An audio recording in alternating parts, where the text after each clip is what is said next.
আজ আমাদের বাড়িতে এক জবর খাওয়া দাওয়া করার আয়োজন করা হয়েছে। কেন করা হয়েছে জানতে হলে সঙ্গে থাকো। এখানে আমি আর আমার শাশুড়ি মা বসে পড়েছি সব মশলা কাটাকাটি বাটাবাটি করতে করতে করতে চলে আসলাম আবার রান্নার দিকে। রান্নাটাও আমি বসে দিয়েছি, পেঁয়াজটা ভাজা হতে থাক আর আমি চলে যাই রাইসের সব সবজিগুলো একে একে গুছিয়ে ধুয়ে নেওয়া যাক।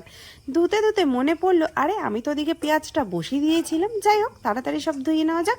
ধুয়ে আবার ফেরা যাক সেই রান্নার দিকে। দেখো, এখানে দেখতে পাচ্ছ আমি আজ খুব খুশি আছি। কেন, কিসের জন্য জানতে হলে সঙ্গে থাকো।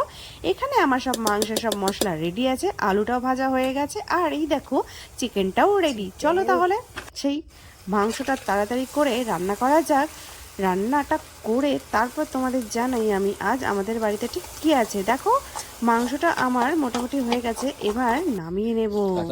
চলো তাহলে মাংসটা নামিয়ে নেওয়া যাক। আর এদিকে আমরা খুব হাসাহাসি করছিলাম। কেন করছিলাম? তার কারণ কষা মাংস খেয়ে একদম তো কেঁদেই ফেলেছিল, সেই কারণে আমরা এখানে খুব হাসাহাসি করছিলাম। হাসতে হাসতে মনে পড়লো, আরে আমার তো এখনো রাইসটা করা বাকি আছে। তাহলে চলো রাইসটার দিকে যাওয়া যাক নাকি।